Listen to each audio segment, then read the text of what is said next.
August 19, 1944. Wehrmacht Headquarters, East Prussia. General Oberst Alfred Jodl reviewed the latest intelligence reports from the collapsing Western Front. His staff had calculated the mathematics of Allied supply lines stretching over 400 meters from the Normandy beaches to Patton's spearheading Third Army. The Americans have outrun their logistics. Patton will halt within days, perhaps hours. No army can sustain such advanced speeds without fuel. From his position at Hitler's Wolfschanze headquarters, Jodl analyzed what every German general understood from experience.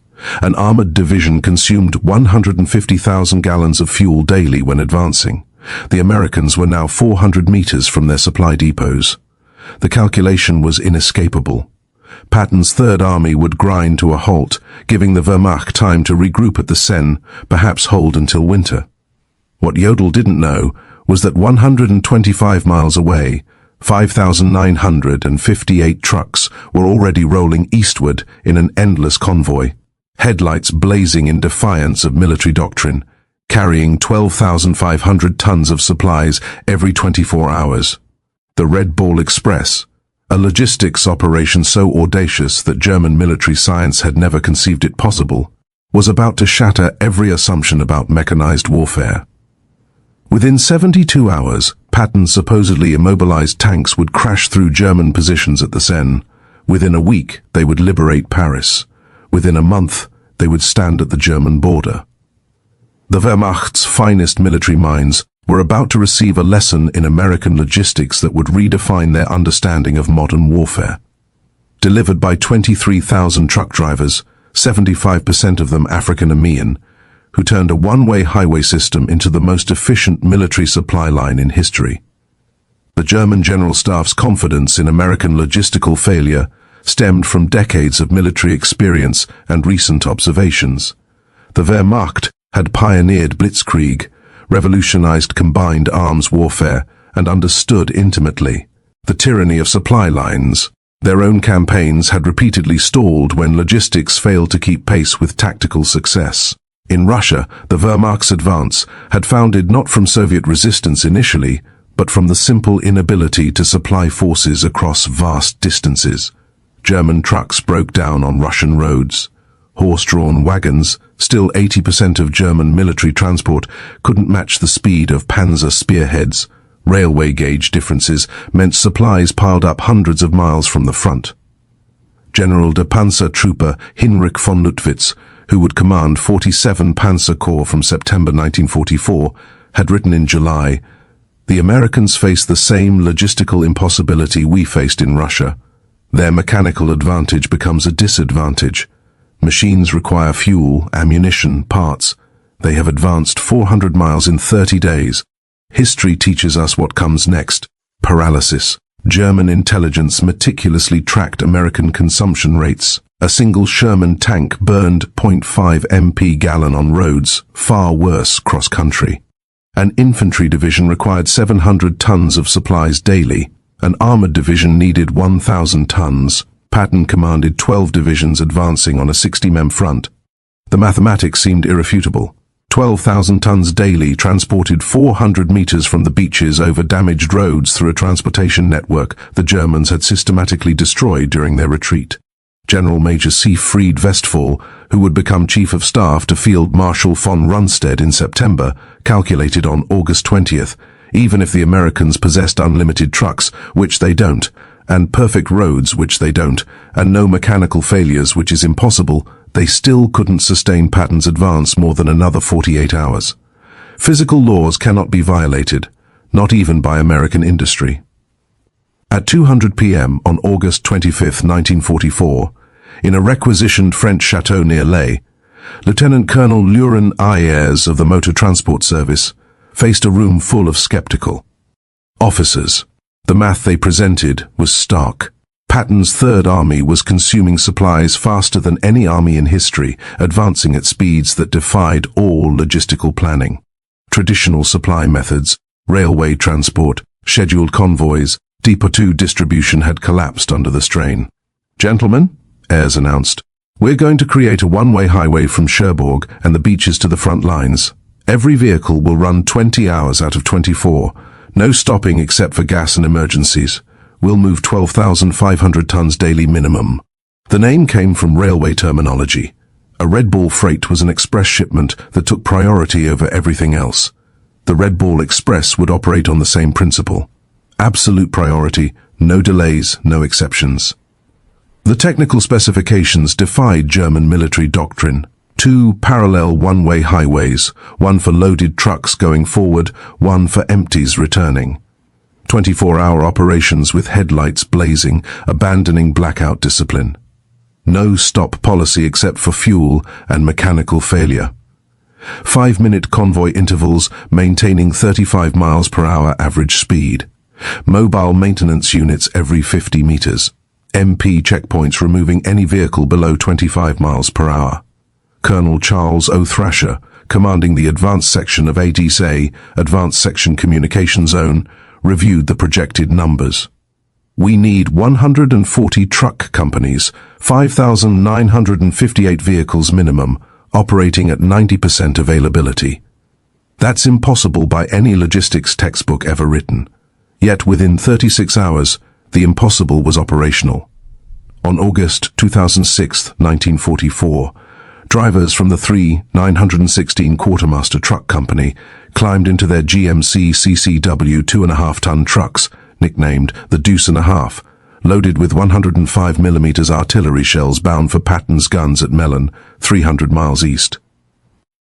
The demographic composition of the Red Ball Express would have stunned German racial theorists. Of the 23,000 drivers who would eventually operate the route, approximately 75% were African-American soldiers serving in a still segregated army. These men, who couldn't eat in white restaurants or use white facilities in much of America, were keeping the most celebrated white general's army in motion. The drivers developed their own culture within hours. They painted slogans on their trucks. Patton's Blood Bank, Hitler, Here We Come. Detroit to Berlin Express. They created their own traffic rules. Slower vehicles pulled off immediately. Mechanical failures were pushed into ditches. Any truck below 20 miles per hour was considered a roadblock. By August 28th, German reconnaissance units began reporting something unprecedented. Units from Aufklärung 116 radioed from positions overlooking the main Red Ball route. Continuous vehicle column, headlights visible for 20 kilometers. No spacing, no blackout discipline.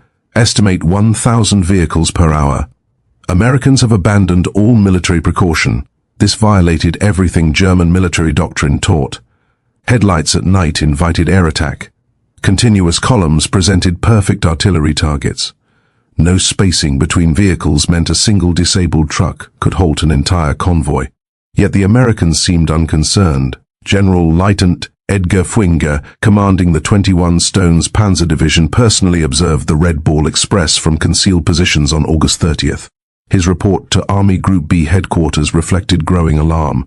The enemy operates a supply system beyond our comprehension. Vehicles pass at 30-second intervals, day and night, without pause.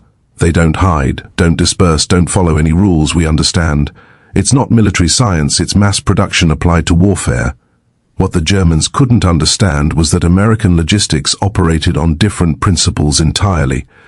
Where German doctrine emphasized concealment, Americans relied on volume. Where Germans conserved vehicles, Americans assumed 20% mechanical failure and planned accordingly. Where Germans followed strict military procedure, Americans improvised continuously. The numbers achieved by the Red Ball Express defied German calculations of what was logistically possible. First week, August 25th to 31st, 1944, 89,939 tons of supplies delivered. Daily average, 12,848 tons. Round-trip distance, 686 miles. Vehicle rotations, 5,958 trucks making 1.5 trips daily. Fuel consumed by the operation itself, 300,000 gallons. German logistics specialists captured these numbers from American documents and dismissed them as propaganda. But the numbers were real, and they were accelerating. By September 5th, The Red Bull Express had established a rhythm that seemed impossible to German logistics officers who still relied on horse-drawn wagons for 80% of their transport. Convoys departed every 5 minutes from the western terminus. Average convoy 67 vehicles, load per vehicle 5 tons standard, 7 tons frequent overload. Time to cover 350 miles one way, 14 hours average. Turnaround time at each end, 2 hours. Vehicles in constant motion, 5,000 at any given moment. The Red Bull Express generated innovations hourly as drivers and mechanics solved problems German military science considered insurmountable. When trucks broke down, approximately 1,800 daily, mobile maintenance units performed repairs on the roadside. Mechanics developed a triage system, 15 minutes to fix or push it off the road. Parts were cannibalized from vehicles deemed unrepairable. Engines were swapped in 45 minutes using mobile cranes. When the designated Red Bull route became congested, drivers created alternate paths. They commandeered French buses to move personnel and free up trucks for cargo. They borrowed German vehicles, painting them olive drab and pressing them into service. They built bypasses around destroyed bridges using rubble from bombed buildings as roadbed. The Germans, observing this chaos that somehow produced order, couldn't comprehend it. German logistics doctrine emphasized careful planning, maintenance schedules, and proper procedures. The Americans violated every principle, yet their system accelerated rather than collapsed. The most stunning revelation for German observers was American fuel management. The Red Bull Express consumed 300,000 gallons of gasoline daily just for its own operations, more than many German armies receive for all purposes. Yet fuel never ran short. The Americans had created a parallel marvel, Operation Pluto, pipelines under the ocean, laying fuel pipelines across the English Channel. By September 1944, fuel flowed through underwater pipes. German intelligence hadn't even detected. Forward fuel dumps were established every 25 miles along the Red Bull route. Tanker trucks ran their own parallel convoy system, ensuring no vehicle waited more than 10 minutes for refueling. General Major Walter Weymouth observed from aerial reconnaissance photographs. The Americans have fuel dumps larger than our entire strategic reserves. They burn more gasoline, moving gasoline, than we allocate to entire panzer divisions. This isn't war as we understand it. It's industrial overflow. The Red Bull Express didn't just supply Patton's advance, it multiplied its speed exponentially. German military doctrine calculated that an armored division could sustain 20 to 30 miles advance daily under optimal conditions. Patton's divisions supplied by the Red Bull Express averaged 40 to 60 miles daily for weeks. On September 1, 1944, the 4th Armored Division advanced 35 miles in morning operations, halted for resupply at noon.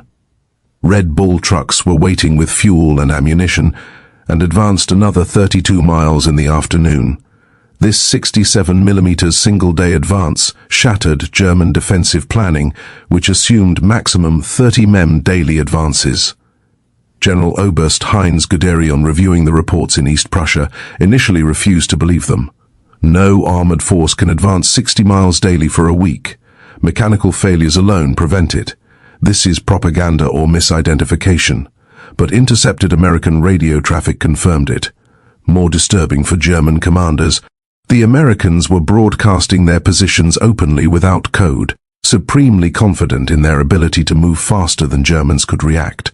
By September 5, 1944, German intelligence had compiled comprehensive reports on the Red Bull Express.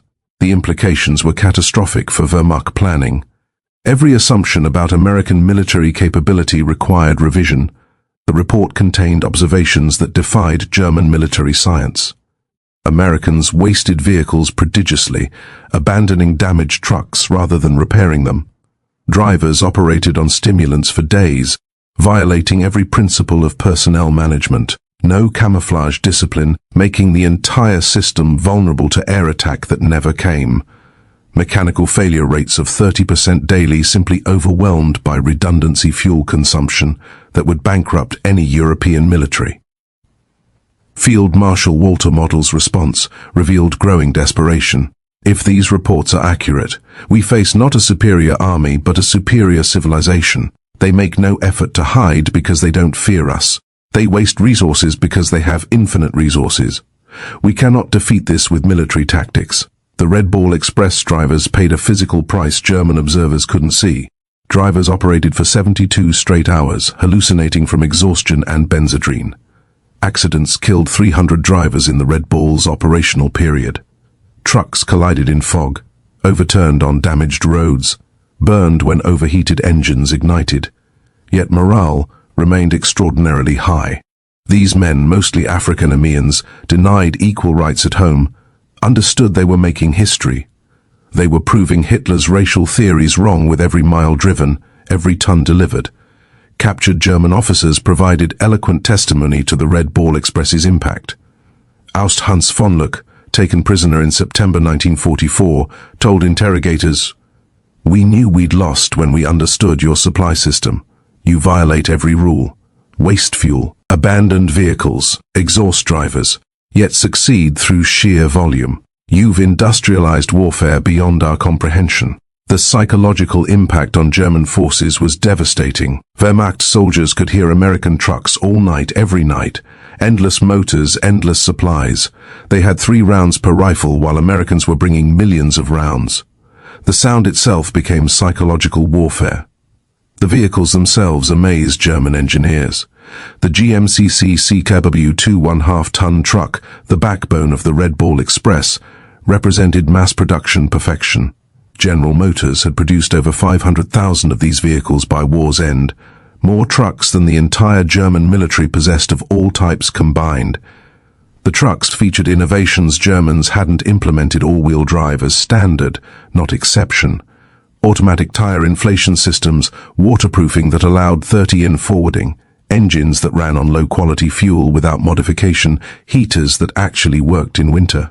More stunning was American maintenance philosophy. Where Germans rebuilt engines, Americans replaced them.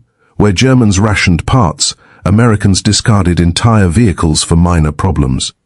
Where Germans had master mechanics, Americans had thousands of competent mechanics who could perform 80% of repairs. As the front moved east, the Red Ball Express adapted with speed that stunned German planning officers accustomed to weeks of preparation for major logistics changes. When the original route to Chartres became insufficient, Americans created Red Ball Express extensions overnight.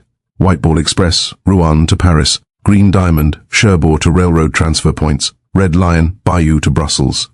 ABC, Antwerp, Brussels, Charleroi. Each new route was operational within 48 hours of conception. German staff officers required weeks to plan similar operations.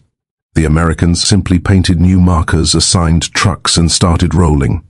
The predominance of African-American drivers in the Red Ball Express created cognitive dissonance for German racial theorists. Nazi ideology declared blacks inferior, incapable of technical tasks, lacking initiative. Yet, these drivers were performing logistics miracles that German forces couldn't match. The African-American soldiers understood the irony. They knew what the Nazis thought of them, which made them drive even harder. Every mile they drove proved Hitler wrong. They were fighting racism with truck keys, defeating Nazi ideology through superior performance.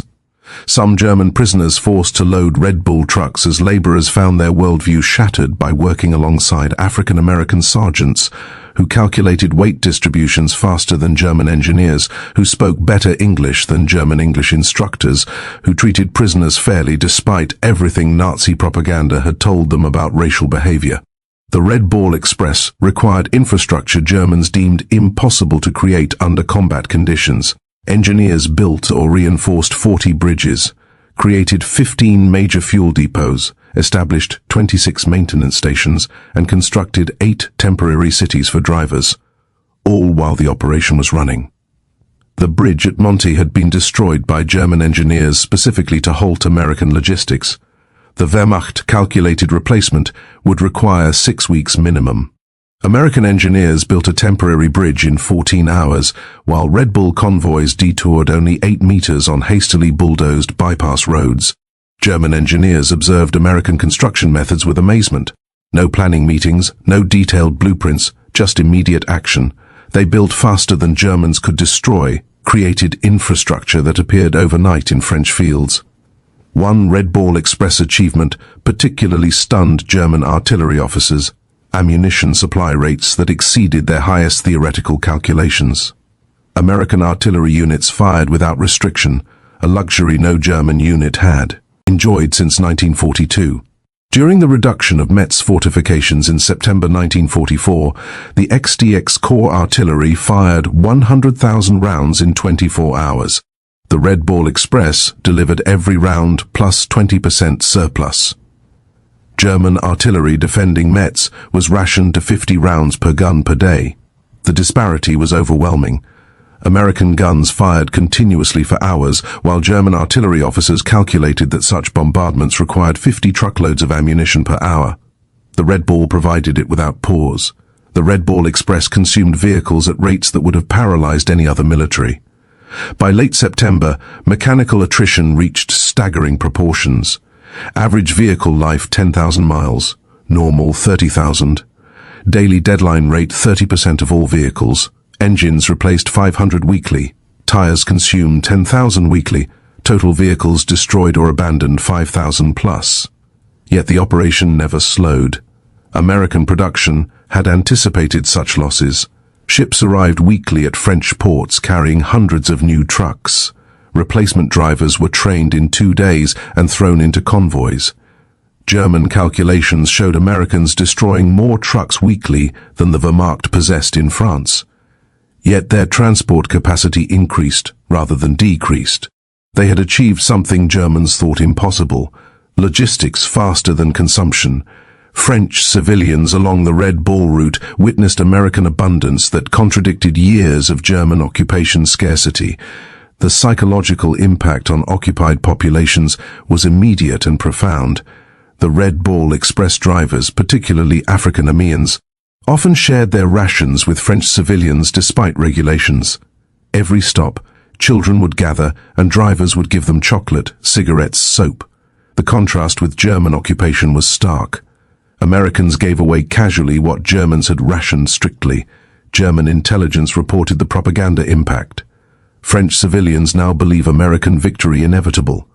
They cite the truck convoys as proof. Resistance activity has increased 400% along Red Ball routes. The population that accepted our occupation now actively opposes it. In early September 1944, the Red Ball Express faced its greatest challenge. Patton's Third Army had advanced so far that even the Red Ball struggled to maintain supply rates. The round trip now exceeded 700 meters. Drivers were collapsing, vehicles were disintegrating. German intelligence detected the strain. General Panzer Trooper Hasse von Mantuel reported September 8th. American supply lines show signs of collapse. Convoy intervals have increased from 5 to 15 minutes. Vehicle speed has decreased. This is our opportunity. But American adaptability again surprised the Germans. Within 72 hours, the Red Ball Express reorganized, created intermediate transfer points, cutting individual runs to 350 miles, implemented driver rotation systems, established forward maintenance bases, doubled the number of assigned vehicles. By September 12th, tonnage delivery had actually increased. The crisis that should have halted Patton only made the system stronger. Supplementing the Red Ball Express, Americans implemented another logistics solution Germans deemed impossible: large-scale aerial supply. C-47 transport aircraft began delivering critical supplies directly to forward units, each aircraft carrying 3 tons. On September 16, 1944, Wehrmacht observers counted 900 transport flights in a single day, delivering 2,700 tons by air. The Luftwaffe, at its peak, had managed 300 tons daily to Stalingrad and considered that a maximum effort. The Americans used transport aircraft like trucks. No fighter escort concerns, no fuel limitations. They assumed losses and overwhelmed them with numbers. The Wehrmacht couldn't compete with this industrial arithmetic. The Red Ball Express operated under command principles that violated German military hierarchy. Junior officers made decisions reserved for generals in the Wehrmacht. Sergeants commanded operations larger than German colonels managed. This decentralization baffled German observers. American logistics operated without apparent central control. Every lieutenant acted like a general, every sergeant like a colonel.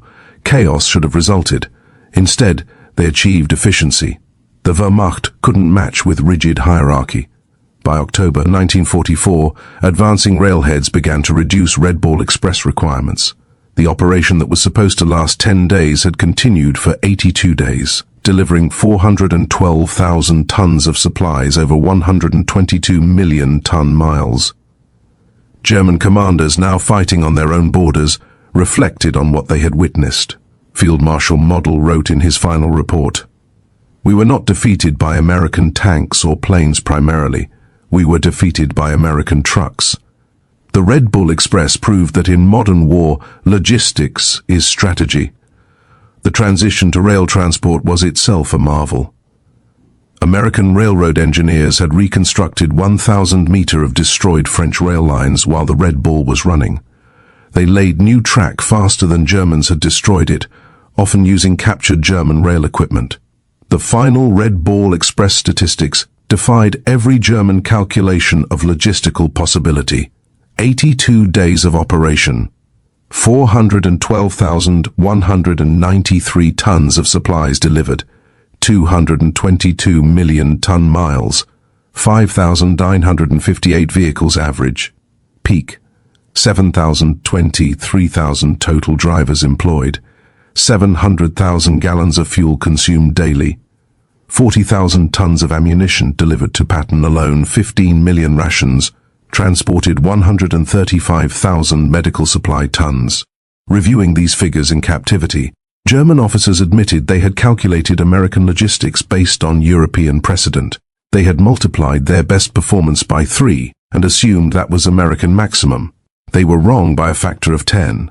Beyond tonnage and distance, the Red Ball Express achieved something more profound. It destroyed German faith in their own military superiority. Wehrmacht officers who had dismissed Americans as soft and mechanically dependent watched those same Americans achieve logistics miracles through determination and industrial abundance. German prisoners of war would stand silent at prison camp fences, counting passing Red Ball trucks. Some wept. They understood what it meant. Not just that Americans could supply their armies, but that they could waste more than Germans could produce. They were watching their worldview collapse, one truck at a time. The Red Bull Express forced an unexpected racial reckoning within the American military itself. The operation's success depended overwhelmingly on African American soldiers who were still segregated, denied equal treatment, and barred from combat roles. General Eisenhower, visiting Red Ball operations in September 1944, witnessed the contradiction firsthand. His aide, Captain Harry Butcher, recorded, "The general stood watching colored drivers who'd been at it for 20 hours straight. He said, 'These men are winning the war as surely as any infantry. We need to reconsider many things.' The success created pressure for integration that contributed to military desegregation. 3 years later, African American soldiers had proved in France what they always knew.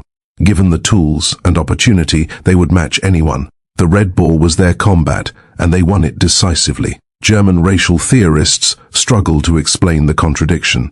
SS racial science publications simply stopped mentioning American logistics operations. The evidence was too overwhelming to deny, too damaging to acknowledge. German military engineers studied Red Ball Express operations intensively after the war. The lessons revolutionized logistics thinking worldwide. Volume overcomes inefficiency. Mechanical redundancy eliminates vulnerability. Decentralized execution enables speed. Standardization multiplies capability. Human endurance has limits, but they're higher than assumed. General Franz Holder, former chief of the German General Staff, wrote in 1950, "The Red Ball Express proved logistics determines strategy, not vice versa. Americans understood this. We learned it too late." Among the 23,000 Red Bull drivers, individual stories of heroism emerged that Germans found incomprehensible within their military framework. These were verified accounts from military records. Corporal John L. Houston drove continuously for 48 hours, delivering ammunition to the 2nd Armored Division at Cambrai, falling asleep at the wheel 3 times, but continuing after being revived by other drivers. Private Booker T. Washington's truck caught fire from overheated brakes while carrying medical supplies. Instead of abandoning it as procedure required, he drove the burning vehicle 2 miles to a field hospital, jumping out as flames reached the cab. The supplies saved wounded soldiers from both armies. These stories, multiplied thousands of times, revealed American military culture to observing Germans. Individual initiative, calculated risk-taking, and mission accomplishment over regulatory compliance. Desperately, German forces attempted to create their own version of the Red Ball Express in late 1944. Operation Greif during the Battle of the Bulge included plans for captured American trucks to create German supply lines. The effort failed immediately. German drivers couldn't maintain American speeds, German mechanics couldn't repair American equipment fast enough. German fuel supplies couldn't sustain the consumption rates. Most fundamentally, Germans couldn't replicate the American attitude of unlimited resources. Obstany, commanding the operation, reported, "We captured 50 American trucks. Within a week, 30 were deadlined. Americans would have replaced them. We tried to repair them. That difference explains our defeat." The winter of 1944-45 provided the Red Ball Express's ultimate test. Freezing rain, snow and ice should have stopped wheeled transport. German doctrine stated wheeled logistics became impossible below 10 degrees. Yet, the Red Bull Express continued. Drivers wrapped chains on tires, poured alcohol in radiators and kept rolling. Speeds dropped from 35 to 15 miles per hour, but tonnage delivery continued. German observers reported ice-covered convoys moving through blizzards that had stopped panzer divisions. The Americans had created a logistics system that functioned regardless of weather, terrain, or enemy action. It wasn't elegant or efficient by German standards, but it was unstoppable. In May 1945, captured German logistics officers were required to study Red Ball Express operations for historical records. Their conclusions were unanimous and devastating to German military pride. General de Infantry Friedrich Schulz summarized, "The Red Ball Express represents warfare we never imagined. Americans created a temporary civilization. Thousands of men, thousands of vehicles, millions of tons of supplies that existed only to feed armies, then dissolved when no longer needed. We built permanent infrastructure over years. They created superior temporary systems in days." The most insightful analysis came from General Hegderion, father of German armored warfare. "We invented blitzkrieg but never solved its fundamental limitation, logistics. Americans solved it through industrial excess we deemed impossible.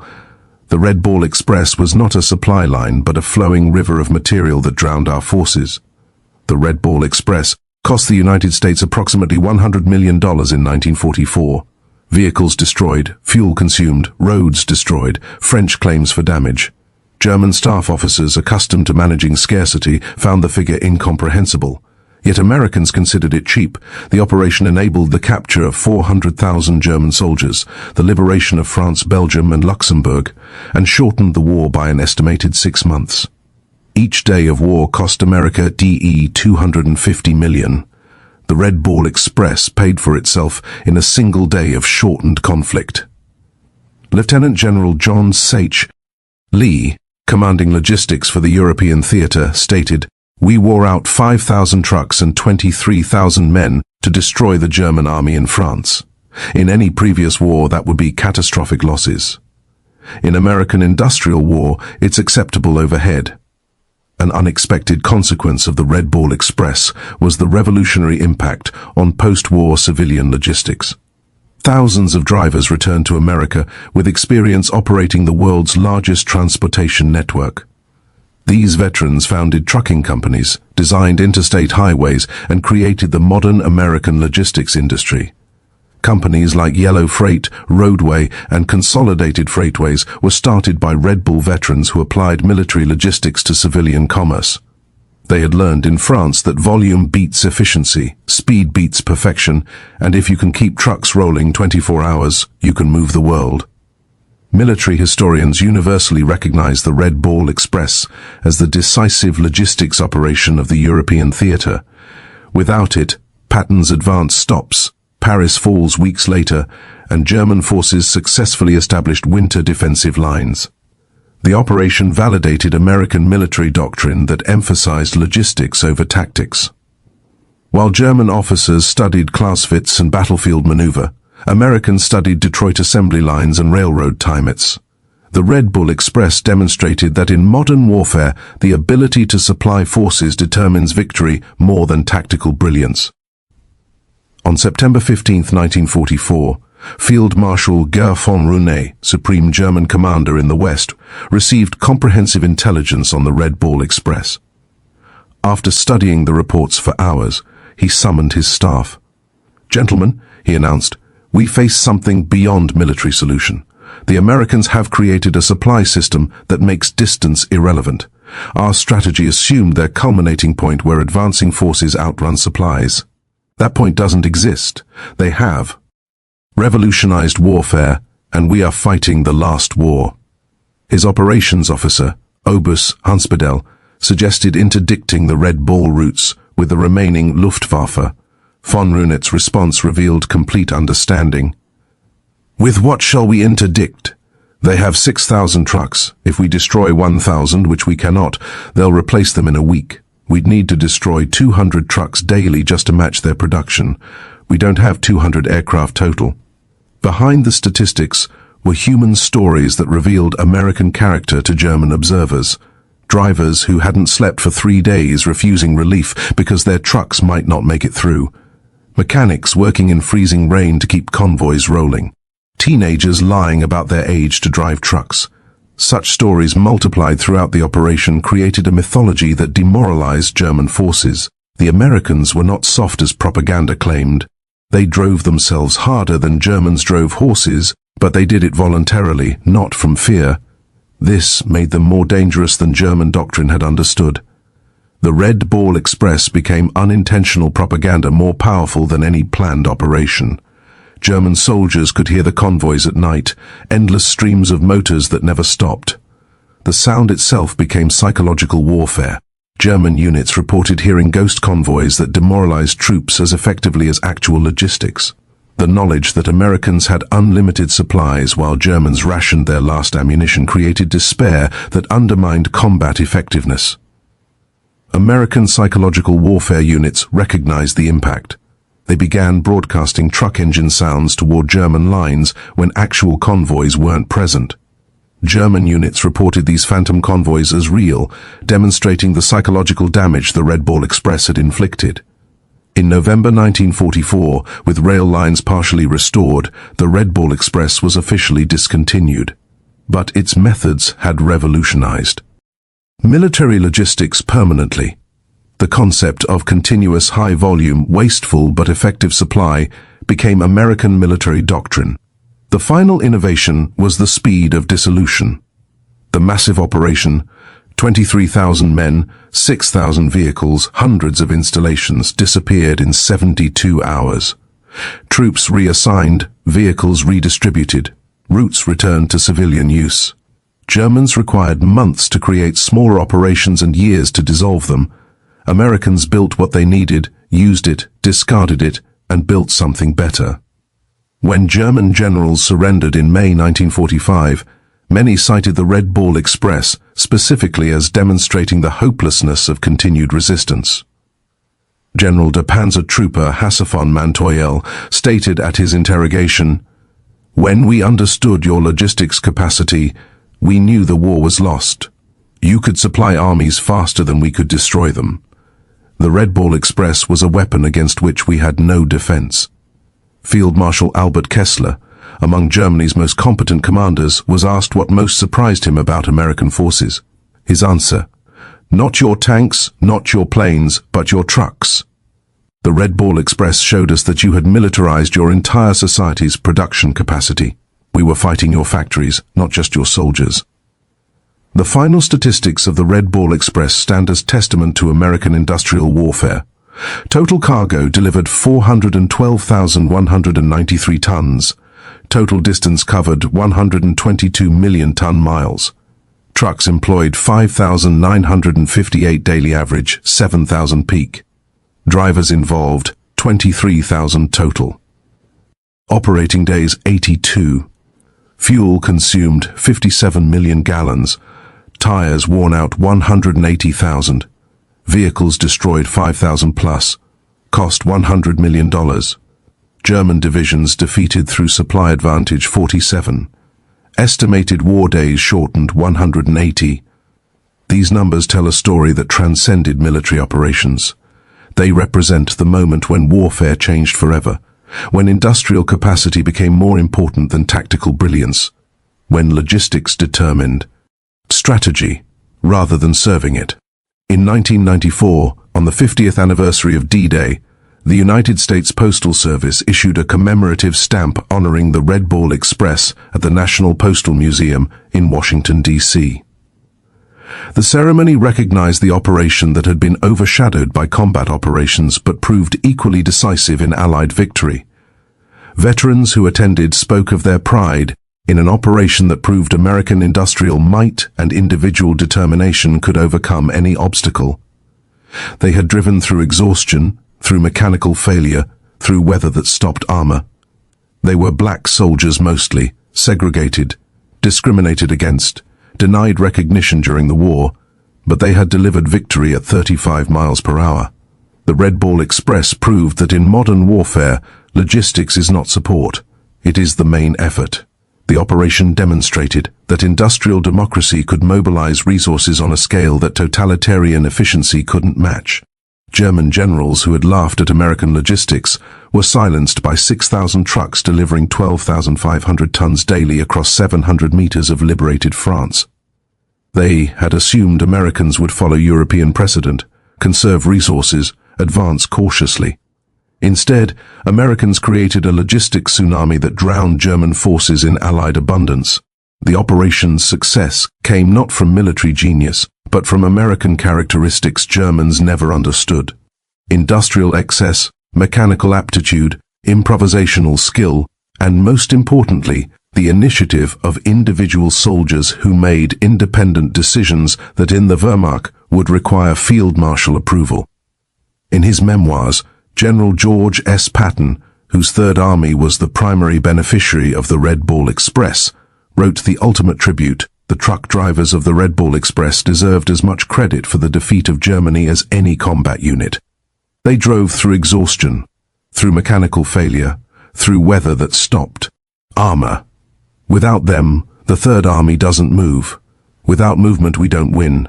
They were black soldiers mostly, segregated, discriminated against, denied recognition.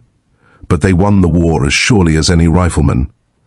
History must record this truth. That truth stands as the final testament to the Red Ball Express.